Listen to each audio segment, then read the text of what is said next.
কেমন আছো সবাই? আশা করি সবাই ভালো আছো। আবার তোমাদের সামনে সাইটোলজির ক্লাস নিয়ে হাজির হলাম। বিগত ক্লাসে আমরা সম্ভবত কোষ বিভাজন পড়া শুরু করছিলাম। কোষ বিভাজনের একটা চ্যাপ্টার আমরা একটা ক্লাস আমরা শেষ করছি। সেখানে বিভিন্ন ধরনের কোষ বিভাজন নিয়ে আমরা আলোচনা করছিলাম। অ্যামাইটোসিস কাকে বলে, তারপর মাইটোসিস কাকে বলে, মিওসিস কাকে বলে, এই বিষয়গুলো নিয়ে বোধহয় আমরা বিস্তারিত আলোচনা করছিলাম। তোমরা যদি কেউ আমার সাথে লাইভে থাকো তাহলে একটু রেসপন্স করো, তাহলে আমি বুঝবো যে আমি সঠিকভাবে আমার লাইভ ক্লাস শুরু করতে পারছি। আমি দেখতে পাচ্ছি একজন আমাদের সাথে যুক্ত হয়েছে, জানি না সে কে।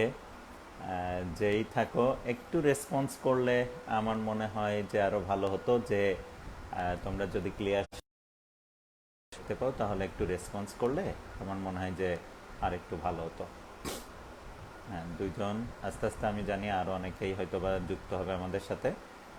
আর তারপরেও তোমরা একটু যদি কেউ রেসপন্স করো তাহলে আমার মনে হয় যে আর একটু ভালো হতো, তাহলে আমি বুঝতাম যে আমার কথা তোমরা শুনতে পাচ্ছ এবং আমাকে তোমরা ক্লিয়ার দেখতে পাচ্ছ। সরি। ওকে, তাহলে আমরা এখন শুরু করব আমাদের যে নির্ধারিত ক্লাস, সেটা হলো কোষ বিভাজন। তাহলে কোষ বিভাজনের একটা ক্লাস আমরা, কি দেখা যায়, ব্রেকিং থিম অন ক্যামেরা। আচ্ছা, ক্যামেরাতে কি কোনো প্রবলেম দেখা দিচ্ছে?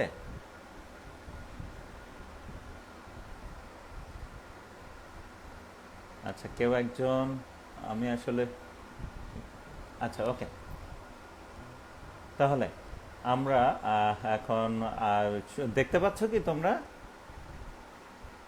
যদি দেখতে পাও শুনতে পাও তাহলে একটু রেসপন্স করো।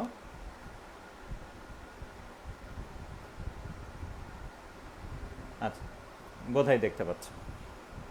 তাহলে আমরা এখন যে টপিকটা নিয়ে আলোচনা করব সেটা হলো, আজকে আমরা চেষ্টা করব পুরা সেল সাইকেলটাকে একটু ব্যাখ্যা করার।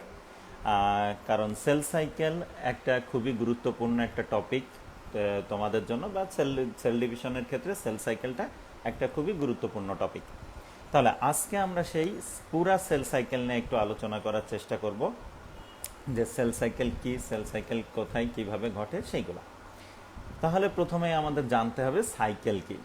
সাইকেল শব্দের অর্থ আমরা জানি যে সাধারণত কি, বৃত্তকে সাইকেল বলা হয়। তার মানে কোনো কিছু যে অবস্থান থেকে শুরু করবে, বিভিন্ন ধাপ অতিক্রম করে সেই বস্তু যদি আবার সেই অবস্থায় ফিরে আসে, তাহলে আমরা সেই ঘটনাটাকে বলে থাকি হলো সাইকেল। যেমন একটা কোষ যেমন আছে, সেই কোষটা বিভিন্ন ধাপ অতিক্রম করবে, করে আবার ঠিক সেই অবস্থায় যদি ফিরে আসে, তাহলে আমরা ঘটনাটাকে কি বলবো, সাইকেল।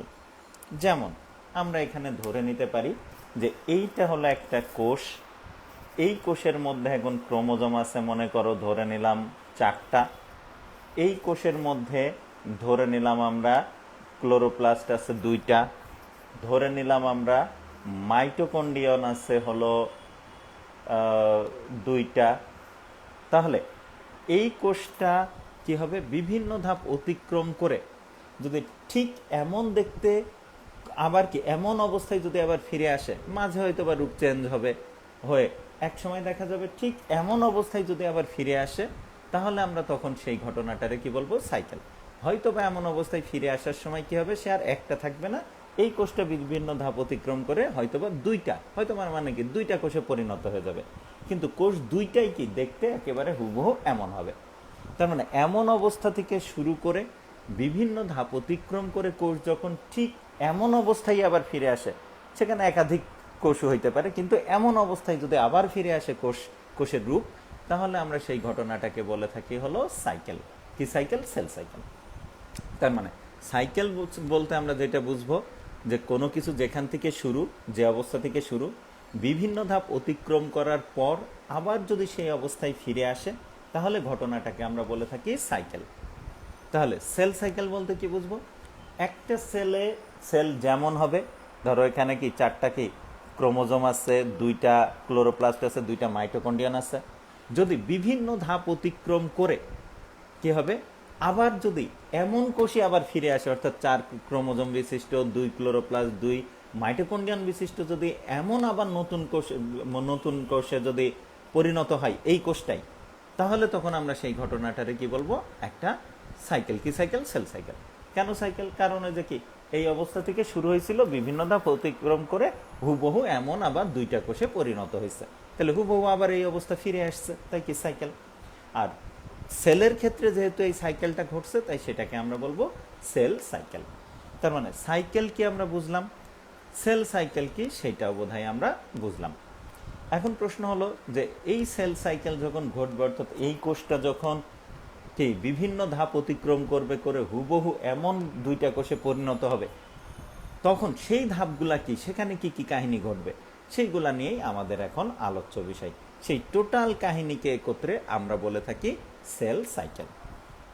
তাহলে আমরা এখন একটা ছবি দেখতে পারি, খেয়াল করো।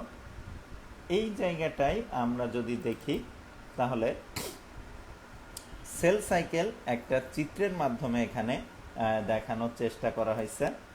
যে এখানে যদি আমরা দেখি, তাহলে দেখো এই যে একটা সেল ছিল, এই যে এখানে একটা সেল ছিল, এই সেলটা ধীরে ধীরে কি রূপ বদলাচ্ছে। এই যে দেখো আরো রূপ বদলাইলো, আর এক ধাপে গিয়ে আরো রূপ বদলাইলো, বদলে এক সময় কি 2 ভাগ হয়ে গেল, এবং 2 ভাগ হয়ে যে 2টা কোষ তৈরি করলো, সেই 2টা কোষ আকার আকৃতি প্লাস ওই যে ক্রোমোজোম সংখ্যা এবং সাইটোপ্লাজমে অঙ্গাণু সংখ্যা দুইটাই একেবারে এইটাতে যা ছিল, এখানে যে 2টা হয়েছে সেই 2টাতেও সেম তাই থাকবে। এবং সেই 2টা থেকে আবার কি, আবার একই কাহিনী শুরু হবে, আবার একই জাতীয় ধাপ অতিক্রম করে আবার 2টা কোষ তৈরি করবে। এইভাবে ধীরে ধীরে এক একটা সাইকেল শেষ হবে এবং একটা কোষ থেকে 2টা কোষের সৃষ্টি হইতে থাকবে। তাহলে এইভাবে মূলত কি হবে, এক একটা আচ্ছা এক একটা কোষে, একটা কোষ থেকে 2টা কোষের সৃষ্টি হতে থাকবে। ওকে, তাহলে আচ্ছা, তোমাদের কি দেখতে কোনো সমস্যা হচ্ছে, বা আমার ইসে কোনো ধরনের কোনো প্রবলেম হচ্ছে কিনা? বার্নিং, আচ্ছা এটা তো দেখতে পাচ্ছ। আচ্ছা, তোমরা কি ক্লিয়ার দেখতে পাচ্ছ? এটা একটু আমাকে রেসপন্স করো যে ক্লিয়ার দেখতে পাচ্ছ কিনা, ক্লিয়ার শুনতে পাচ্ছ কিনা, বা কোনো ধরনের কোনো বাধা বা কোনো অপশন এখানে অন আছে কিনা সেটা। আমি কিন্তু আমি যেটা দেখতে পাচ্ছি সেটা কিন্তু ক্লিয়ার আসছে, এবং এখানে কোনো ধরনের কোনো অপশন কিন্তু শো করছে না। তো তোমরা একটু আমাকে রেসপন্স করো যে কোনো ধরনের কোনো বাধা বা কোনো ধরনের কোনো সিম্বল শো করছে কিনা ভিডিওটাতে, এইটা একটু আমাকে দেখ। ওকে, মাঝে কোনো বাধা নাই আশা করি। আচ্ছা, ধন্যবাদ সবাইকে। তাহলে সাইকেল কি আমরা বোধহয় তাইলে বুঝে গেলাম। এখন দেখো, এই যে একটা কোষ যে তার হুবহু 2টা কোষে পরিণত হয়, এইটা কিন্তু এত সহজ পদ্ধতি না। এখানে কি করতে হয়, প্রথম এই কোষটাকে কি করতে হবে, ধীরে ধীরে প্রস্তুতি নিতে হবে। প্রস্তুতি নিয়ে কি হবে, বিভাজিত হয়ে 2 ভাগ হইতে হবে এবং হুবহু 2টা কোষে পরিণত হইতে হবে। তাহলে আমরা এখন এই পুরা সেল সাইকেলটাকে যদি আলোচনা করতে চাই, তাহলে আমরা বলতে পারি যে প্রথম যে ধাপটা সেটাকে বলবো আমরা প্রস্তুতি পর্যায়, যেটাকে ইংরেজিতে বলা হয় ইন্টারফেজ। অর্থাৎ এই কোষটা বিভিন্ন কাহিনীর মধ্য দিয়ে যাবে, গিয়ে কি হবে, হুবহু 2টা কোষ তৈরির কি প্রক্রিয়া শেষ করবে। তার মানে তখনও 2টা কোষ তৈরি হবে না, কিন্তু 2টা কোষ যেন হইতে পারে হুবহু, তার সকল প্রক্রিয়া শেষ করবে, সেই কাহিনীটুকুকে আমরা একত্রে বলে থাকি হলো ইন্টারফেজ বা প্রস্তুতি পর্যায়। তারপরে যখন কি হবে, প্রস্তুতি শেষ হয়ে যাবে, তারপরে এই কোষটা বিভাজিত হয়ে সরাসরি 2টা কোষে পরিণত হয়ে যাবে, হুবহু 2টা কোষে পরিণত হয়ে যাবে। তাহলে প্রস্তুতি শেষে কোষ বিভাজিত হয়ে 2টা কোষে পরিণত হওয়ার যে কাহিনী, সেই কাহিনীটুকুকে আমরা বলে থাকি হলো ডিভিশন ফেজ বা বিভাজন পর্যায়। তার মানে আমরা যদি একটা সেল সাইকেলকে বর্ণনা করতে চাই, তাহলে প্রথমে সেল সাইকেলটাকে 2টা ভাগে ভাগ করে নিতে পারি। কি কি? প্রস্তুতি পর্যায় বা ইন্টারফেস, আর কি বলে বিভাজন পর্যায় বা ডিভিশন ফেজ। তার মানে এই যে কোষটা আছে, এই কোষ ধীরে ধীরে কি হবে, প্রস্তুতি নিতে থাকবে, অর্থাৎ নিজের মধ্যে পরিবর্তন আনবে। কেমন, এই যে ধরো একটা কোষ থেকে যদি দুইটা কোষ হুবহু হইতে হয়, তাহলে এখানে যে ক্রোমোজোমগুলো আছে সেই ক্রোমোজোমের কি দ্বিগুণ হইতে হবে, অর্থাৎ 4টা ক্রোমোজোমের থেকে 8টা ক্রোমোজোম তৈরির ব্যবস্থা করতে হবে। এখানে যে কি আছে মাইটোকন্ড্রিয়ানগুলো আছে তার দ্বিগুণ হওয়ার ব্যবস্থা করতে হবে, ক্লোরোপ্লাস্টগুলো দ্বিগুণ হওয়ার ব্যবস্থা করতে হবে, প্লাস সেন্ট্রিওল থাকে, আমরা জানি সেন্ট্রিওল থাকে, সেই সেন্ট্রিওলের দ্বিগুণ হওয়ার কি ব্যবস্থা করতে হবে।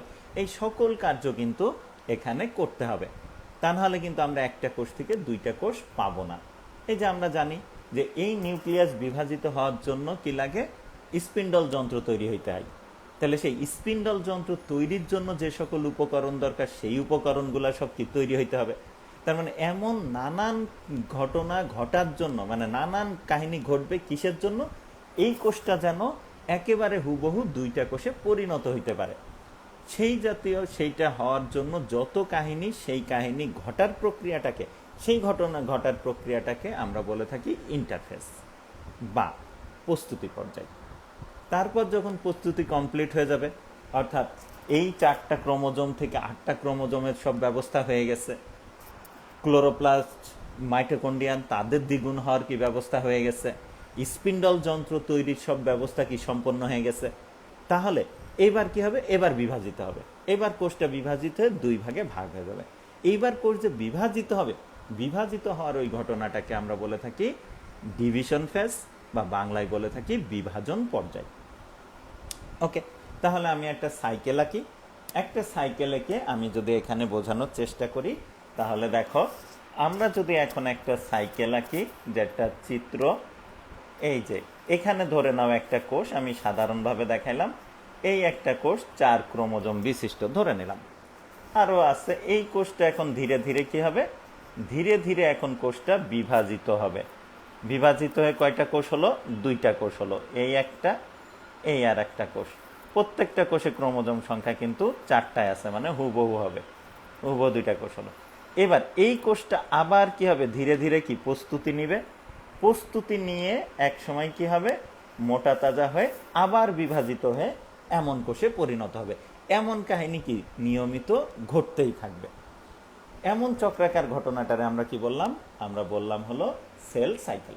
তাহলে সেল সাইকেলের এই কোষটা কি হবে, ধীরে ধীরে ধীরে ধীরে কি প্রস্তুতি নিবে, নিয়ে কি আবার হুবহু এমন 2টা কোষে পরিণত হবে। এই পর্যন্ত প্রস্তুতি নেওয়া পর্যন্ত কাহিনীকে আমরা বলে থাকি ইন্টারফেজ। আর তারপরে যে বিভাজিত এই কোষটা প্রস্তুতি কমপ্লিট করে বিভাজিত হয়ে যে হুবহু 2টা কোষ তৈরি করবে, সেই ধাপটাকে আমরা বলে থাকি ডিভিশন ফেজ। আর টোটালটাকে তাইলে আমরা কি বললাম, সেল সাইকেল।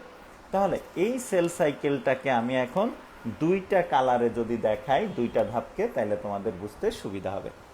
কি কি, কালো অংশ দিয়ে আমি যতটুকু বুঝাইছি সেইটা হলো ডিভিশন ফেজ, আর এখান থেকে ধীরে ধীরে প্রস্তুতি নিবে, প্রস্তুতি নেওয়ার ধাপটুকুকে আমি বলতে পারি হলো ইন্টারফেজ। ব্লু কালার দিয়ে যে অংশটুকু দেখাইলাম ধরে নাও এটা ইন্টারফেজ, আর ব্ল্যাক কালার দিয়ে যে অংশটুকু দেখাইলাম সেইটা হলো ডিভিশন ফেজ। এখন দেখো, ইন্টারফেজে যেহেতু অনেক কাহিনী ঘটে, তাই ইন্টারফেসকে আবার আমরা 2টা ভাগে ভাগ করে, 3টা ভাগে ভাগ করে থাকি। প্রথম ধাপটুকুকে আমরা বলে থাকি হলো, এই পর্যন্ত মনে করো একটা ধাপ, এই ধাপটুকুকে আমরা বলে থাকি হলো G1 ফেজ। পরের ধাপটুকুকে আমরা বলে থাকি হলো S ফেজ বা সিনথেসিস ধাপ। তারপরের ধাপটুকুকে আমরা বলে থাকি G2 ফেজ, G2 ফেজ। তাহলে এটা হলো G2 ফেজ। এইটা যদি আমরা ধরি তাহলে G1 ফেজ, আর এইটুকুরে আমরা বলতে পারি S বা সিনথেসিস ফেজ। এখন প্রশ্ন আসতে পারে যে স্যার, এই G1 মানে কি, S মানে কি, G2 মানে কি? G1 শব্দের অর্থ হলো গ্যাপ ফেজ 1, তার মানে প্রস্তুতি পর্যায়ের, মানে একটা কোষ থেকে 2টা কোষ তৈরি হওয়ার মধ্যবর্তী যে অংশ, যে কাহিনী, সেটার আমরা কি একটা কি গ্যাপ ফেজ বলতে পারি। সেই গ্যাপ ফেজের প্রথম অংশটুকুকে, অর্থাৎ ইন্টারফেজের প্রথম অংশটুকুকে আমরা বলে থাকি গ্যাপ ফেজ 1 বা G1 ধাপ। এই G1 ধাপে কি কি ঘটবে সেটা নিয়ে আমরা পরে আলোচনা করব, কিন্তু G1 ধাপ বলে একটা ধাপ আছে, কিসের, ইন্টারফেজের। তারপরে G1 ধাপ শেষ হয়ে গেলে যেটা ঘটে সেটাকে আমরা বলে থাকি এস ধাপ। এস ধাপ মানে এস দ্বারা বোঝাই হলো সিনথেসিস ফেজ। সিনথেসিস মানে উৎপাদনকারী ধাপ। এখন উৎপাদনকারী ধাপ বা কি, এখানে তাইলে কিছু উৎপাদিত হবে, এখানেও জীবাণ ধাপে উৎপাদিত হয়, বাট এস ধাপে একটা বিশেষ উপাদান উৎপাদিত হয়, অত্যন্ত গুরুত্বপূর্ণ একটা বিষয় এখানে ঘটে। সেইটা নিয়ে আমরা আলোচনা করব যে সেখানে কি ঘটে। তারপরে যেটা আমরা দেখি সেটা হলো প্রস্তুতি পর্যায়ের শেষ ধাপ, যেটাকে বলা হয় G2 ধাপ, গ্যাপ ফেজ 2। তাহলে G1 ধাপে কি ঘটবে, এসে কি ঘটবে, G2 তে কি ঘটবে, সেটা আমরা পরে বুঝবো। আগে আমরা ধাপগুলা জেনে নিই, ধাপগুলার নাম জেনে নিই, আর কোন ধাপ কোথায় থাকে সেইগুলো আমরা আগে জেনে নিই। এরপরে যেটা সেটা হলো ডিভিশন ফেজ। ডিভিশন ফেজকে আবার আমরা দুই ভাগে ভাগ করে থাকি। প্রথম ভাগ হলো নিউক্লিয়াসের ডিভিশন, অর্থাৎ এক নিউক্লিয়াস থেকে দুই নিউক্লিয়াস হয়। দ্বিতীয় ধাপটাকে আমরা বলি সাইটোকাইনেসিস, অর্থাৎ সাইটোপ্লাজমের ডিভিশন। তাহলে নিউক্লিয়াসের ডিভিশনকে আবার আমরা ক্যারিওকাইনেসিসও বলে থাকি। কি বলি? ক্যারিওকাইনেসিস। তার মানে এই যে অংশটুকু যেটাকে আমরা বললাম ডিভিশন ফেজ বা বিভাজন পর্যায়, তাহলে এই যে ডিপি ডিভিশন ফেজ বিভাজন পর্যায়, বিভাজন পর্যায়ে আবার দুইটা ধাপে সম্পন্ন হয়ে থাকে। কি কি আমি এবার দেখাই সেই দুইটা ধাপ। মনে করো এই ব্ল্যাক যে অংশ দিয়ে বুঝাইছি সেটা দুইটা ধাপে সম্পন্ন হয়। প্রথম ধাপটুকুকে আমরা বলে থাকি হলো ক্যারিওকাইনেসিস, আর দ্বিতীয় ধাপটুকুকে আমরা বলে থাকি হলো সাইটোকাইনেসিস। ওকে, তাহলে এই যে ডিভিশন ফেজ সেটা আবার দুইটা ধাপে সম্পন্ন হয়। তাই আমি ধাপ দুইটাকে দুইটা ভিন্ন কালারে প্রকাশ করলাম। কি কি? রেড কালার দিয়ে যেটা আমরা প্রকাশ করলাম সেটাকে আমরা বলে থাকি হলো ক্যারিওকাইনেসিস, আর গ্রিন কালার দিয়ে যে অংশটুকু আমি প্রকাশ করলাম সেটাকে আমরা বলে থাকি হলো সাইটোকাইনেসিস। ক্যারিওকাইনেসিস শব্দের অর্থ হলো নিউক্লিয়াসের বিভাজন, আর সাইটোকাইনেসিস শব্দের অর্থ হলো সাইটোপ্লাজমের বিভাজন। ওকে, তাহলে প্রথমে নিউক্লিয়াসের বিভাজন, পরে সাইটোপ্লাজমের বিভাজন ঘটে কি হয়, ফাইনালি আমরা এক কোষ থেকে দুইটা কোষ পেয়ে থাকি। ওকে, এবার খেয়াল করো এই যে ডিভিশন ফেজ, এই ডিভিশন ফেজটা কিন্তু আবার মানে দুইটা ধাপে যেহেতু ইয়ে হয়, বললাম যে ক্যারিওকাইনেসিস সাইটোকাইনেসিস, এই ক্যারিওকাইনেসিস আবার পাঁচটা ধাপ, এই ক্যারিওকাইনেসিস আবার পাঁচটা ধাপে সম্পন্ন হয়ে থাকে। কি কি সেটা? প্রথম যেটা সেটা হলো প্রোফেজ, তারপরেরটা কি প্রোমেটাফেজ, মেটাফেজ, অ্যানাফেজ আর টেলোফেজ। তার মানে তুমি এই এই যে লাল যে অংশটা এটারে আবার পাঁচ ভাগে তুমি ভাগ করে দেখাইতে পারো। 1 2 3 4 5, 1 2 3 4 5, পাঁচটা ভাগে ভাগ করলাম। তাহলে প্রথম ভাগটারে কি বলবো আমরা? প্রোফেজ। দ্বিতীয় ভাগটা কি? প্রোমেটাফেজ। তৃতীয় ভাগটা কি? Metaphase, anaphase, telophase. টেলোফেজের পরে ওই যে আবার কি সে কি বলে সাইটোকাইনেসিস ঘটবে। ওকে, তাহলে মোটামুটি বোধহয় আমরা এখন সেল সাইকেল সম্পর্কে ধারণা পেয়ে গেলাম, এবং সেল সাইকেলের যে ধাপগুলো আছে সেই ধাপগুলো সম্পর্কে ধারণা পাইলাম। এখানে একটু বলে রাখা দরকার, সেটা হলো আমরা যদি G1 ধাপ দেখি, যে এই G1 ধাপ, এই ধাপটা কত সময় ধরে লাগবে। ধরে নাও যে পুরা সাইকেলটা, অর্থাৎ একটা কোষ থেকে হুবহু দুইটা কোষ তৈরি হইতে সময় লাগে 100 মিনিট ধরে নিলাম। তাহলে এই G1 ধাপে সময় লাগবে কতটুকু?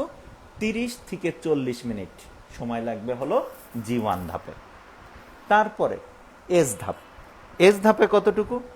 30 থেকে 50 মিনিট সময় লাগে এস ধাপে। তারপরে কি? G2, G2 ধাপে সময় লাগে কত? G2 ধাপে সাধারণত 10 থেকে 20 মিনিট কি সময় লাগবে, যদি টোটালটা 100 মিনিটে ঘটে। আর এই যে ডিভিশন ফেজ যেটা, অর্থাৎ ক্যারিওকাইনেসিস আর সাইটোকাইনেসিস মিলে সময় লাগে কত? 5 থেকে 10 মিনিট। ওকে, তাহলে আমরা এখন বলতে পারি যে একটা কোষ থেকে হুবহু দুইটা কোষ তৈরি হওয়ার জন্য যে প্রক্রিয়াটা, অর্থাৎ সেল সাইকেলটা, সেই সেল সাইকেল প্রধানত দুইটা ধাপে সম্পন্ন হয়। প্রথম ধাপটাকে আমরা বলে থাকি হলো ইন্টারফেজ, আর দ্বিতীয় ধাপটাকে আমরা বলে থাকি ডিভিশন ফেজ। ইন্টারফেজ আবার সম্পন্ন হয় কয়টা ধাপে? 3টা ধাপে। কি কি? G1, S, G2। আর ডিভিশন ফেজ আবার সম্পন্ন হয় কয়টা ধাপে? 2টা ধাপে। কি কি? ক্যারিওকাইনেসিস আর সাইটোকাইনেসিস। এর মধ্যে যদি আমরা দেখি তাহলে ইন্টারফেজে টোটাল কত টাইম লাগে? একটা কোষ থেকে দুইটা কোষ হওয়ার জন্য যে টাইম লাগে তার তার 90 থেকে 95% টাইমই চলে যায় হলো ইন্টারফেজ অর্থাৎ প্রস্তুতি পর্যায়ে, আর ডিভিশন ফেজে যায় কত 5 থেকে 10% সময়। এর মধ্যে ইন্টারফেজের আবার G1 ধাপে তাহলে কত পার্সেন্ট যাবে, ওই যে বললাম যে কত 30 থেকে 40% টাইম, টোটাল যতটুকু সময় লাগবে তার 30 থেকে 40% টাইম যাবে G1 এ, 30 থেকে 50% টাইম যাবে হলো কি এস এ, আর 10 থেকে 20% টাইম যাবে হলো G2 ধাপে। তাহলে মোটামুটি বোধহয় আমরা একটু সময় সম্পর্কেও ধারণা পাইলাম। ঠিক সেই সময়কে ডাটা ধরেই কিন্তু আমরা এই চিত্রটা বা লেখটা আঁকার চেষ্টা করছি। দেখো টোটালটার প্রায় 90%ই কিন্তু টোটাল সাইকেলটা 90%, যদি এই দুইটা কোষের জন্য একটু কি কম দেখাচ্ছে, কিন্তু 90% অংশই কিন্তু আমি ব্লু কালার দিয়ে বোঝানোর চেষ্টা করছি ইন্টারফেস, আর বাকি 10% জায়গাটা আমি বোঝানোর চেষ্টা করছি হলো এই অন্য কালার ব্ল্যাক কালার দিয়ে, অর্থাৎ ডিভিশন ফেজকে বোঝানোর চেষ্টা করছি। তার মানে ডায়াগ্রামটা যে করা হয়েছে সেটা হলো সময়কে বিবেচনা করে ডায়াগ্রামটা তৈরি করা হয়েছে। ওকে, তাহলে মোটামুটি আমরা সেল সাইকেল কি আমরা বুঝলাম, সেল সাইকেলের ধাপগুলা সম্পর্কে ধারণা পাইলাম। এখন আমরা আলোচনার সুবিধার্থে কি করব, একটা ইকুয়েশন তৈরি করে নিব। ইকুয়েশন বলতে সমীকরণ, যে সমীকরণে সেল সাইকেলের টোটাল ধাপগুলা আমরা বসাই দিব এবং সেখান থেকে একটা একটা করে ধাপ আমরা ডিটেলে আলোচনা করতে থাকব। তাহলে আমরা এখন এই চিত্রটা মুছে দিই। এই চিত্রটা মুছে দিলে আমাদের সামনে এখন কি দাঁড়াবে, আমরা এখন কি তৈরি করব, একটা ইকুয়েশন তৈরি করব কিসের, সেল সাইকেলের। তাহলে আমি এখন লিখতে পারি সি সি, সিতে সেল, সিতে হলো cycle, C C cell cycle. আচ্ছা, এখানে উল্টা দেখাবে, তোমরা আবার পরে এইটা নিয়ে একটু মিরর ইমেজ করে নিও, তাহলে দেখবা যার বুঝতে সমস্যা হবে না। তাহলে আমরা জানি সেল সাইকেল ইকুয়াল টু কি, সেল সাইকেল ইকুয়াল টু হলো ইন্টারফেস প্লাস ডিভিশন ফেজ। তাহলে আইপি, আচ্ছা আমি একটু এখানে দেখানোর চেষ্টা করি, দেখি উল্টা করে লেখার চেষ্টা করি, আইপি প্লাস, আচ্ছা এখানে বোধহয় আইপি, আচ্ছা আইপি, হ্যাঁ আইপি, হ্যাঁ আচ্ছা তোমরা, আচ্ছা আমি স্বাভাবিকভাবে লিখি, তোমরা পরে উল্টাই নিও। তাহলে আইপি প্লাস ডিপি, তাহলে আইপিতে কি হলো ইন্টারফেস আর ডিপিতে কি হচ্ছে ডিভিশন ফেজ। ওকে, এবার আমরা জানি ইন্টারফেজ আবার কয়টা ধাপে সম্পন্ন হয়, ইন্টারফেজ আবার সম্পন্ন হয় হলো, আমরা এইদিকে একটুখানি লিখে রাখি যে ইন্টারফেজ আইপি আবার সম্পন্ন হয় 3টা ধাপে। কি কি, G1 plus S plus G2। তাহলে কি হয়ে গেল, এটা হলো ইন্টারফেজের ধাপগুলা হয়ে গেল। আর ডিভিশন ফেজ বলতে আমরা কি বুঝি, ডিপি বলতে কি বুঝি আমরা, ক্যারিওকাইনেসিস আর পরে হলো সাইটোকাইনেসিস।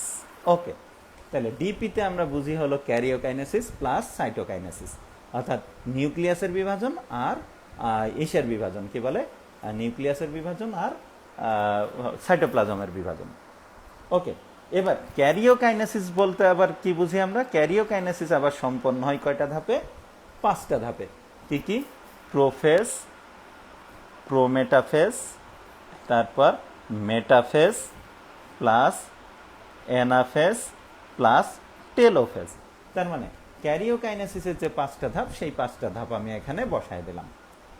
এবার এই যে সমীকরণটা আমি বানাইছি যে সিসি অর্থাৎ কি সেল সাইকেল ইকুয়াল টু কি আইপি প্লাস ডিপি, এইটাতে যদি আমি এখন সবগুলা মান বসাই দিই তাহলে দেখো কেমন দেখাই, তাহলে সেল সাইকেলটা এমন দেখাবে।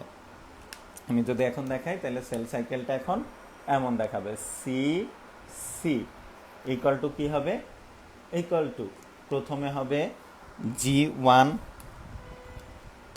প্রথমে হবে G1, তারপরে কি হবে G1 এর পরে হবে এস, আমি দিলাম G1 প্লাস, এবার কি এস এস, তারপরে যেটা হবে প্লাস, আমি যদি এখন দেখাই G2, তাহলে রেড কালারে দেখাচ্ছি আমি G2, এরপরে যেটা আসবে সেটা হলো যে বললাম ক্যারিওকাইনেসিস। তাহলে ক্যারিওকাইনেসিস আবার কয়টা ধাপে সম্পন্ন হয়? 5টা: prophase, prometaphase, metaphase, anaphase, telophase. তাহলে আমি এই জায়গাটায় এখন কি করে দিতে পারি?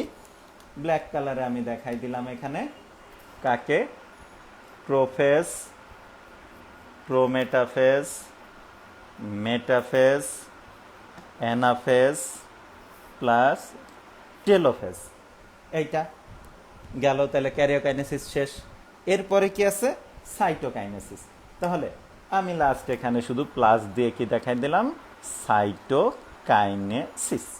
ওকে, তাহলে এই হলো আমাদের টোটাল সেল সাইকেল। সেল সাইকেলটা এতগুলা ধাপে সম্পন্ন হচ্ছে। সেই ধাপগুলাকে আমরা এখানে সুন্দরভাবে ইকুয়েশন আকারে লিখে রাখলাম। কি কি সেটা?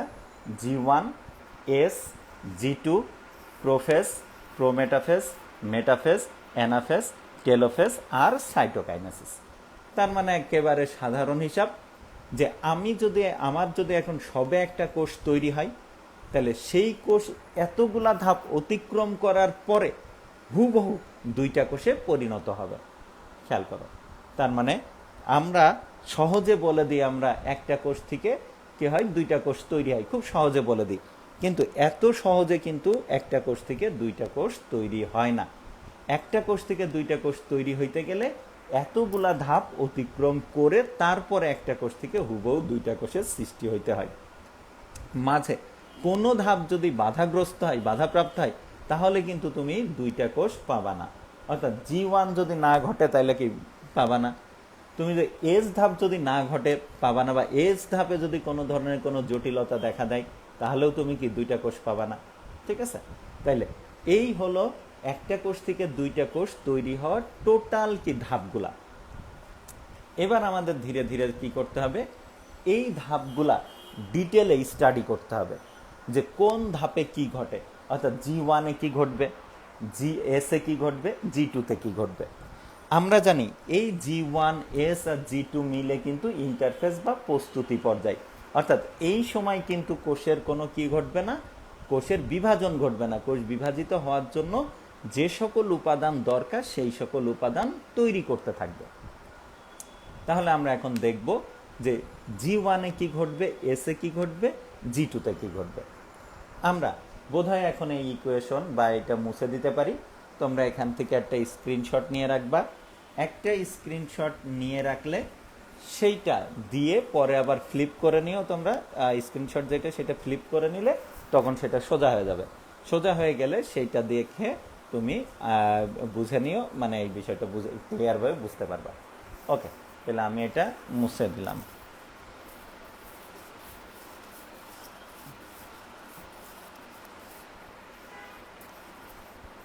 ওকে, তাহলে এইবার আমরা কি করব?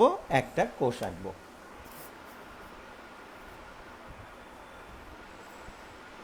এই হলো একটা কোষের প্লাজমা মেমব্রেন। এইবার আমি এখানে যেটা আঁকবো সেটা হলো রেড কালার দিয়ে যেটা দেখাচ্ছি সেটা হলো ক্রোমাটিন তন্তু, আর ব্লু কালার দিয়ে যেটা দেখাবো সেইটা হলো নিউক্লিয়ার মেমব্রেন। তাহলে নিউক্লিয়ার মেমব্রেন আর ভেতরে কি আছে? ক্রোমাটিন তন্তু। এবার যেটা আছে বাকি অংশ কি? সাইটোপ্লাজম। এই সাইটোপ্লাজমে অনেক কিছুই আছে, কিন্তু সব থেকে গুরুত্বপূর্ণ অংশ কোষ বিভাজনের জন্য যেটা, সেটা কি? সেন্ট্রোসোম আর হলো মাইক্রোটিউবিউলস, মাইক্রোফিলামেন্টস।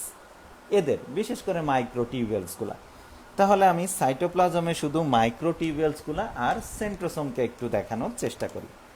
তাহলে ধরে নাও যে এইটা হলো, এইগুলা সব মাইক্রোটিউবিউলস। মাইক্রোটিউবিউলস তো আমরা বুঝি কোষের সাইটোপ্লাজমে থাকা সূক্ষ্ম সূক্ষ্ম যে নালীগুলা থাকে তাদেরকে আমরা বলে থাকি মাইক্রোটিউবিউলস। ওকে, আর সেন্ট্রোসোমও আমরা বুঝি যে সেন্ট্রোস্ফিয়ার আর 2টা সেন্ট্রিওলকে, একজোড়া সেন্ট্রিওলকে একত্রে বলা হয় সেন্ট্রোসোম। মনে করো এখানে সেই সেন্ট্রোস্ফিয়ার অর্থাৎ সাইটোপ্লাজমের অপেক্ষাকৃত ঘন এরিয়ার নাম কি? সেন্ট্রোস্ফিয়ার। আর সেই সেন্ট্রোস্ফিয়ারের মধ্যে থাকে সাধারণত একজোড়া সেন্ট্রিওল। সেই একজোড়া সেন্ট্রিওল আর এই সেন্ট্রোস্ফিয়ারকে একত্রে আমরা বলে থাকি হলো সেন্ট্রোসোম। কি বলি, সেন্ট্রোসোম। তাহলে এই টোটালটা হলো সেন্ট্রোসোম, যেখানে এক জোড়া সেন্ট্রিওল আছে। এটা একটু মনে রাখতে হবে। এই মাইক্রোটিবিউলস এবং এই সেন্ট্রিওলগুলা ভূমিকা রাখবে হলো কোষ বিভাজনের ক্ষেত্রে, তাই এদেরকেই আমি আঁকলাম। আর অন্য যে এই অঙ্গাণুগুলা সাইটোপ্লাজমে থাকে সেটা আমি আর আঁকলাম না। এখন প্রশ্ন জাগবে তোমাদের যে স্যার, আমরা তো জানি যে উদ্ভিদ কোষে সেন্ট্রোসোম থাকে না, অর্থাৎ সেন্ট্রিওল থাকে না, তাহলে আপনি সেন্ট্রিওল আঁকলেন কেন? আমি এখানে সেন্ট্রিওলটা আঁকলাম এই কারণে যে আমরা প্রাণীর কোষ বিভাজন দিয়েই আগে একটু বুঝে নিই। উদ্ভিদ কোষ বিভাজনের ক্ষেত্রে সামান্য একটু পার্থক্য আছে, সেইটা আমি তখন তোমাদেরকে জানিয়ে দিব। খেয়াল করো যে প্রাণীতে একটু বেশি কাহিনী ঘটে, উদ্ভিদে একটু কম কাহিনী ঘটে। তাহলে বেশি কাহিনী আমরা শিখে নিই, সেখান থেকে যেটুকু অংশ ঘটে না উদ্ভিদ কোষের ক্ষেত্রে সেইটুকু বলে দিলেই কি দুইটাই তোমরা শিখে যাবা। এই জন্য আমি সেন্ট্রিওলকে আঁকলাম। তাহলে সেন্ট্রিওল আর এইগুলা সব হলো মাইক্রোটিবিউলস হলো। এখন আমরা জানি যে নিউক্লিয়াসের মধ্যে বিশেষ একটা অংশ থাকে, নাম হলো কি, এই যে নিউক্লিওলাস। ওকে, এবার যখন G1 ধাপ শুরু হবে, প্রথমেই যেটা দরকার হবে সেটা হলো, আমরা জানি যে একটা কোষে যতগুলা ক্রোমোজোম থাকে, যখন এই পদ্ধতিতে এই সেল সাইকেল শেষ হয়, হয়ে যখন দুইটা কোষ তৈরি হয়, তখন হুবহু হলো দুইটা কোষের সৃষ্টি হয়। তার মানে এই সুতা আমরা জানি যে ক্রোমাটিন তন্তু কি দিয়ে তৈরি হয়, ক্রোমোজোম দিয়ে তৈরি হয়। যদি এটা আমাদের কোষ হয়ে থাকে, তাহলে এই ক্রোমাটিন তন্তুটা 46টা টুকরায় তৈরি। কতটা টুকরা? 46টা টুকরা। কারণ 46টা টুকরা মানে 46টা ক্রোমোজোম। তার মানে একটা ক্রোমোজোম আর একটা ক্রোমোজোমের সাথে একটার পর একটা লেগে যে লম্বা সুতা তৈরি করে, সেটাকেই মূলত আমরা ক্রোমাটিন বলে থাকি।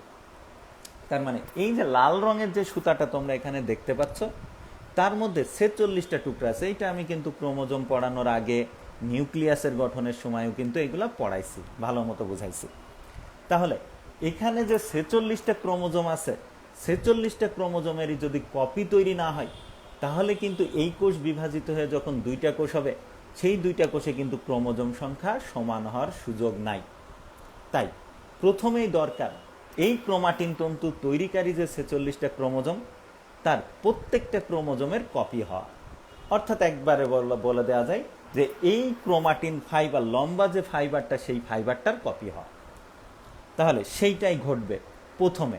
আর সেইটা ঘটার জন্য যে সকল রাসায়নিক পদার্থের দরকার, সেই রাসায়নিক পদার্থগুলা ধীরে ধীরে ধীরে ধীরে G1 ধাপে ধীরে ধীরে কি হবে, নিউক্লিয়াসের মধ্যে সেই সকল উপাদান তৈরি হইতে থাকবে। এখন প্রশ্ন, আমি শুধু এখানে কি করি, এই জায়গায় শুধু আমি এই নিউক্লিয়াসটাকে আমি বের করে নিয়ে আসলাম। আর খুবই সংক্ষেপে আমি কি করলাম, যে এখানে এই যে এইটারে একটা ক্রোমাটিন ফাইবার হিসাবে দেখালাম, জটিলতা দূর করার জন্য। এবার এই ক্রোমাটিন ফাইবার কি দিয়ে তৈরি? আমরা জানি ক্রোমোজোম কি দিয়ে তৈরি হয়, ডিএনএ আর প্রোটিনে। তার মানে এই ক্রোমাটিনের মধ্যেও কিন্তু ডিএনএ এবং প্রোটিন আছে। তাহলে এই ক্রোমাটিন যদি একটা থেকে দুইটাতে পরিণত হইতে হয়, তাহলে কি লাগবে? ডিএনএ তৈরির কাঁচামাল লাগবে এবং প্রোটিন লাগবে। এবং এই প্রক্রিয়া ডিএনএকে রেপ্লিকেট করার জন্য দরকার হবে কি, বিভিন্ন ধরনের এনজাইম। তাহলে G1 ধাপে মূলত সেই কাহিনীগুলাই চলবে। কোন কাহিনী? নিউক্লিয়াসের মধ্যে ধীরে ধীরে প্রচুর কি নিউক্লিওটাইড তৈরি হবে। এই দেখো নিউক্লিওটাইড তৈরি হচ্ছে, এইগুলা সব ধরে নাও নিউক্লিওটাইড। তাহলে এভাবে কি নিউক্লিওটাইড তৈরি হবে। তারপরে তৈরি হবে কি প্রচুর প্রোটিন, এই ডটগুলা ধরে নাও প্রোটিন, প্রচুর প্রোটিন তৈরি হবে। এবং সাথে সাথে তৈরি হবে কি বিভিন্ন ধরনের এনজাইম, যে এনজাইমগুলা কি করবে, এই ক্রোমাটিন তন্তুর মধ্যে থাকা যে ডিএনএ, সেই ডিএনএকে রেপ্লিকেট করবে, অর্থাৎ একটা ডিএনএ থেকে দুইটা ডিএনএ তৈরি করবে। তেমন কিছু এনজাইম এখানে উৎপাদিত হতে থাকবে। ধীরে ধীরে যখন এইভাবে এনজাইম তৈরি হবে, প্রচুর নিউক্লিওটাইড তৈরি হবে, তখন কিন্তু নিউক্লিয়াস আর এমন সাইজের থাকবে না। অবশ্যই নিউক্লিয়াসের আয়তন তখন বেড়ে যাবে, অর্থাৎ নিউক্লিয়াসটা তখন ধীরে ধীরে বড় হয়ে উঠবে। তার মানে G1 ধাপ শেষ হইলে তুমি দেখবা নিউক্লিয়াস আর আগের মতো নাই। নিউক্লিয়াস কি হয়েছে, অপেক্ষাকৃত বড় হয়ে গেছে। কেন? ওই যে নিউক্লিয়াসের মধ্যে থাকা যে সকল উপাদান, অর্থাৎ এক নিউক্লিয়াস থেকে দুই নিউক্লিয়াস তৈরির জন্য যে সকল উপাদান দরকার, সেই সব উপাদান নিউক্লিয়াসের মধ্যে উৎপাদিত হয়ে জমা হয়ে আছে। তাই নিউক্লিয়াস আকারে বড় হয়ে যাবে। কোন ধাপে? জি1 ধাপে। এবার সেই উপাদানগুলা কি কি? ওই যে বললাম নানান ধরনের প্রোটিন, তারপরে নিউক্লিওটাইড। এখানে নিউক্লিওটাইড কি? ডিঅক্সিরাইবোনিউক্লিওটাইডও লাগে, আবার রাইবোনিউক্লিওটাইডও লাগে, তবে ডিঅক্সিরাইবোনিউক্লিওটাইড বেশি প্রয়োজন হয়। তাহলে রাইবো এবং ডিঅক্সিরাইবোনিউক্লিওটাইড প্রচুর পরিমাণে নিউক্লিওপ্লাজমে উৎপন্ন হবে, প্রচুর পরিমাণে প্রোটিন তৈরি হবে, প্রচুর পরিমাণে এনজাইম তৈরি হবে, যার ফলে নিউক্লিয়াস কিন্তু আর আগের সাইজে থাকবে না। নিউক্লিয়াস কি হবে? ধীরে ধীরে মোটা তাজা হয়ে যাবে। ওকে, জি1 ধাপ গেল। এবার এস, আমি বলছি এস ধাপকে কি বলা হয়? সিনথেসিস ফেজ বা উৎপাদনকারী ধাপ। তার মানে এই যে কাঁচামাল যারা তৈরি হয়েছে, এই কাঁচামাল কিন্তু বোঝা যায় না যে সিগনিফিক্যান্ট, মানে উৎপাদিত হয় এখানে কাঁচামাল, কিন্তু এখানে বোঝা যায় না। খেয়াল করো, এমন বোঝা এখানে যায় না।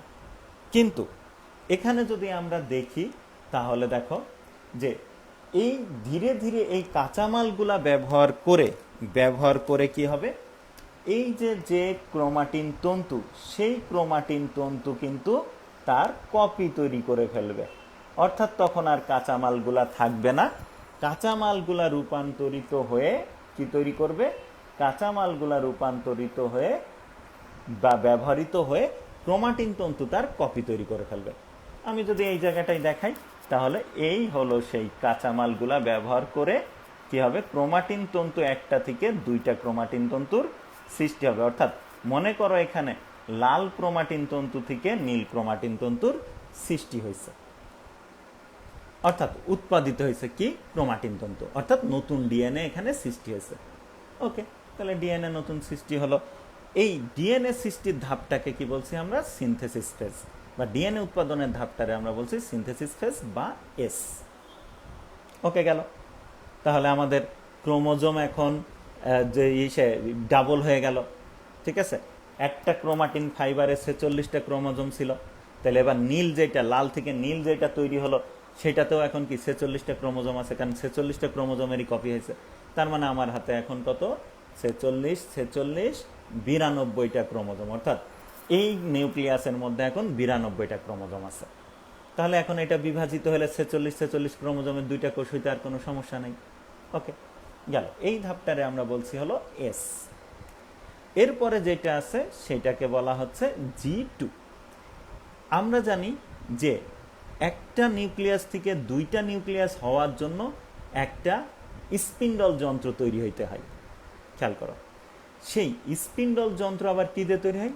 আমরা জানি স্পিন্ডল যন্ত্র তৈরি হয় মাইক্রোটিউবিউলস দিয়ে। তাহলে অবশ্যই জি2 ধাপে কি? স্পিন্ডল যন্ত্র তৈরির যে সকল উপকরণ, সেই উপকরণগুলা তৈরি হবে যেন ডিভিশন ফেজে খুব দ্রুত স্পিন্ডল যন্ত্র তৈরি করে নিতে পারে। তাহলে অবশ্যই এই ধাপে যে কি ঘটবে? যত মাইক্রোটিউবিউলসগুলো আছে, এছাড়াও আরও যারা স্পিন্ডল যন্ত্র তৈরিকারী যেসব অঙ্গাণু আছে, অংশ আছে, তারা সব কি কপি তৈরি করবে, নিজেদের কপি তৈরি করবে। এইভাবে নিজেদের কপি তৈরি করলো, কপি তৈরি করে ফেললো। সাথে যদি প্রাণীকোষ হয় তাহলে এই যে সেন্ট্রোসোম আছে, সেন্ট্রোসোমও তার কপি তৈরি করে ফেলবে। কারণ আমরা জানি সেন্ট্রোসোম হলো এই স্পিন্ডল যন্ত্র সৃষ্টিতে ভূমিকা রাখে। তাই এই সেন্ট্রোসোমও তখন কি হবে? কপি হয়ে যাবে। অর্থাৎ ওই যে কি সেন্ট্রোস্ফেয়ার আর সেন্ট্রিওলকে, একজোড়া সেন্ট্রিওলকে একত্রে আমরা সেন্ট্রোসোম বলি। তাহলে এইভাবে সেন্ট্রোসোম, এই যে দেখো, এই যে এইভাবে এই সেন্ট্রোসোমের কপি এটা। যদি ওখান থেকে হবে, কিন্তু পরে দুইটা দুই মেরুতে যে অবস্থান নেবে, আমি একবারে দুই প্রান্তে আমি অবস্থান দেখাই দিলাম। তাহলে এই হলো জি2 ধাপের ঘটনা। তাহলে জি2 ধাপে কি কি ঘটলো? ওই স্পিন্ডল অ্যাপারেটাস বা স্পিন্ডল যন্ত্র তৈরির জন্য প্রয়োজনীয় যে উপকরণ, সেই সকল উপকরণ তৈরি হলো, তাদের কপি তৈরি হলো। অর্থাৎ যত কি মাইক্রোটিউবিউল ছিল তার কপি তৈরি হবে, সেন্ট্রোসোমগুলা কপি তৈরি করবে, যেন কি হয়? যেন সুন্দরভাবে একটা কি তৈরি করতে পারে? একটা স্পিন্ডল যন্ত্র ফর্ম করতে পারে। সেই স্পিন্ডল যন্ত্র ফর্মেশনের জন্য যত উপাদান দরকার, সেই সকল উপাদান এই সময় এসে তৈরি হবে G2 ধাপে। ওকে, তাহলে মোটামুটি বোধহয় আমরা এখন কি বুঝে গেলাম যে এই সেল সাইকেলের যে ইন্টারফেস অর্থাৎ প্রস্তুতি পর্যায়, সেই প্রস্তুতি পর্যায়ে কি কি ঘটে আমরা এখন জেনে গেলাম। তাহলে প্রস্তুতি পর্যায় শেষে অর্থাৎ G1, S এবং G2 ধাপ শেষে আমরা কি পাচ্ছি? আমরা এমন একটা কোষ পাচ্ছি যে কোষের নিউক্লিয়াস বড় এবং সেই কোষে ক্রোমাটিন তন্তু দুইটা আছে, যদিও দুইটা পরস্পরের সাথে এমনভাবে লেগে থাকে যে আপাত দৃষ্টিতে ক্রোমাটিন একটা বলেই মনে হয়, কিন্তু অ্যাকচুয়ালি তার মধ্যে দুইটা ক্রোমাটিন ফাইবার থাকবে। তাহলে দুই ক্রোমাটিন ফাইবার বিশিষ্ট কি একটা নিউক্লিয়াস পাবো। সাথে কি পাচ্ছি আমরা? সাথে কি পাচ্ছি? অসংখ্য আমরা মাইক্রোটিবিউলস পাচ্ছি। অর্থাৎ আগে যে মাইক্রোটিবিউলসের সংখ্যা ছিল এখন কিন্তু তার থেকে বেশি পাচ্ছি আমরা মাইক্রোটিবিউলস। সেন্ট্রোসোম এখন কি ডাবল হয়ে গেছে, দ্বিগুণ পাচ্ছি। এবং আরও যে অঙ্গাণুগুলো আছে, ধরো মাইটোকন্ড্রিয়ন, ক্লোরোপ্লাস্ট, তারাও যেন সহজে বিভাজিত হতে পারে, সেই উপাদানগুলাও এই G2 ধাপে তৈরি হয়ে যাবে। G1 ধাপেও তৈরি হয় এবং G2 ধাপে গিয়েও তাদেরও কিন্তু কিছু উপাদান মানে একেবারে পুরাপুরি রেডি হয়ে যায়, মানে দ্বিগুণ হওয়ার সকল উপাদান রেডি হয়ে পড়ে। ওকে, গেল ইন্টারফেস।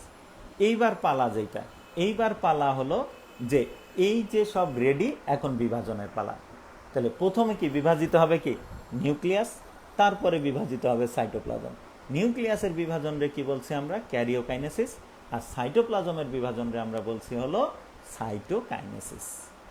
আর এই ক্যারিওকাইনেসিস এবং সাইটোকাইনেসিস আমরা আজকে আর পড়ব না। এই ক্যারিওকাইনেসিস আর সাইটোকাইনেসিস আমরা আগামী ক্লাসে ডিটেলে স্টাডি করব। এখানে যে ক্যারিওকাইনেসিসটা ঘটে সেটা মাইটোসিস পদ্ধতিতে ঘটে, যে কারণে আমরা হুবহু দুইটা কি কোষ পাই। যদি মিওসিস পদ্ধতিতে এখানে ক্যারিওকাইনেসিসটা ঘটতো, অর্থাৎ নিউক্লিয়াসের বিভাজন ঘটতো, তাহলে কিন্তু আমরা হুবহু দুইটা নিউক্লিয়াস পাইতাম না, দুইটা কোষ পাইতাম না, অর্থাৎ সেই ক্ষেত্রে সেল সাইকেল হতো না। কারণ মিওসিসের ক্ষেত্রে কি হয় আমরা জানি, একটা কোষ থেকে চারটা কোষ হয়, চারটা হোক সেটা সমস্যা নাই, কিন্তু নবসৃষ্ট কোষে ক্রোমোজোম সংখ্যা মাতৃকোষের অর্ধেক হয়ে যায়। কিন্তু আমরা বলছি সাইকেল হইতে গেলে যে কোষ থেকে কাহিনী শুরু, মাতৃকোষ, সেখান থেকে ধাপে ধাপে মাতৃকোষটা বিভাজিত হয়ে যে কোষ তৈরি হবে, সেই কোষগুলো একেবারে হুবহু মাতৃকোষের মতোই হবে। এটাই কি মাইটোসিসের কি বিষয়। কিন্তু মিওসিসের ক্ষেত্রে যেহেতু ক্রোমোজোম সংখ্যা অর্ধেক হয়ে যায়, অর্থাৎ মাতৃকোষের হুবহু কিন্তু অপত্য কোষগুলা হয় না। সেই কারণে আমরা মিওসিস দিয়ে, ক্যারিওকাইনেসিসের ক্ষেত্রে যদি মিওসিস ঘটে, তাহলে সেই ক্ষেত্রে তুমি সেল সাইকেল ব্যাখ্যা করতে পারবা না। তাহলে সেল সাইকেল ব্যাখ্যা করতে গেলে অবশ্যই ক্যারিওকাইনেসিসটা মাইটোসিস পদ্ধতিতে হইতে হবে। আর সেই মাইটোসিসে আমরা জানি কয়টা ধাপ? 5টা। কি কি? Prophase, prometaphase, metaphase, anaphase, telophase, আর লাস্টে তো সাইটোকাইনেসিস আছেই। তার মানে এই 6টা ধাপ আমাদের আজকে বাকি থাকলো। আগামী ক্লাসে আমরা উইথ অ্যানিমেশন এবং হাতে এঁকে এবং অ্যানিমেশন দিয়ে আমরা এই ডিভিশন ফেজটা ক্লিয়ার বুঝে যাব। তার মানে আজকে আমরা সেল সাইকেল কি সেটা বুঝলাম, সেল সাইকেলের ধাপগুলা সম্পর্কে ধারণা নিলাম, এবং কোন ধাপে কি ঘটে সেইগুলা আমরা অনেকাংশে জানলাম। শুধুমাত্র ইন্টারফেজের বিষয়টুকু আমরা ডিটেলে শিখলাম, এবং আগামী দিন আমরা সেল সাইকেলের বাকি ধাপগুলা শিখে অবশ্যই আমরা পুরা সেল সাইকেলটা কমপ্লিট করে ফেলবো। সাথে আমাদের মাইটোসিস ডিভিশনও আমাদের স্টাডি করা কমপ্লিট হয়ে যাবে। ওকে, তাহলে আশা করি তোমরা বুঝছো, যতটুকু পড়াইছে এখানে বুঝছো। যদি কোনো জায়গায় কোনো সমস্যা থাকে, কোনো প্রশ্ন জাগে, তাহলে সেটা কমেন্ট করে জানাবা। ইনশাল্লাহ চেষ্টা করব আগামী ক্লাসে সেইটা সমাধান দিতে।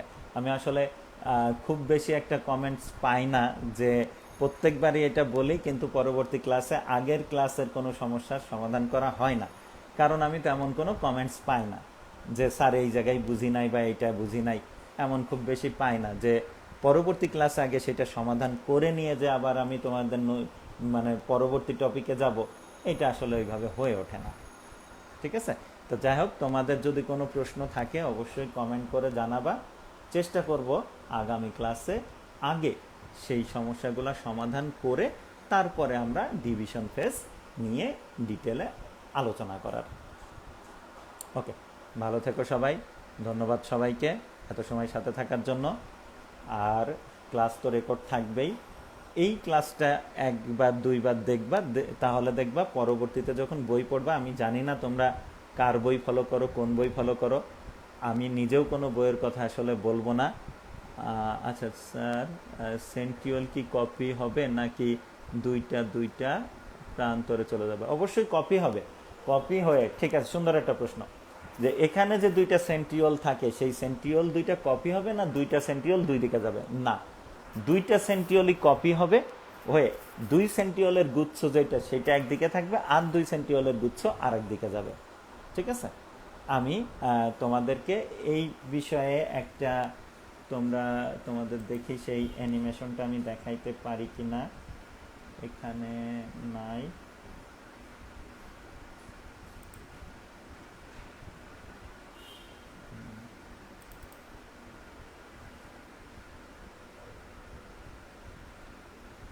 আচ্ছা, আমি আজকে এইটা তোমাদের প্রশ্নটা জেনে রাখলাম, আমি উত্তরও দিলাম, তারপরেও আমি প্রমাণ বা অ্যানিমেশনটা আমি তোমাদের আগামী ক্লাসে দেখাই দিব।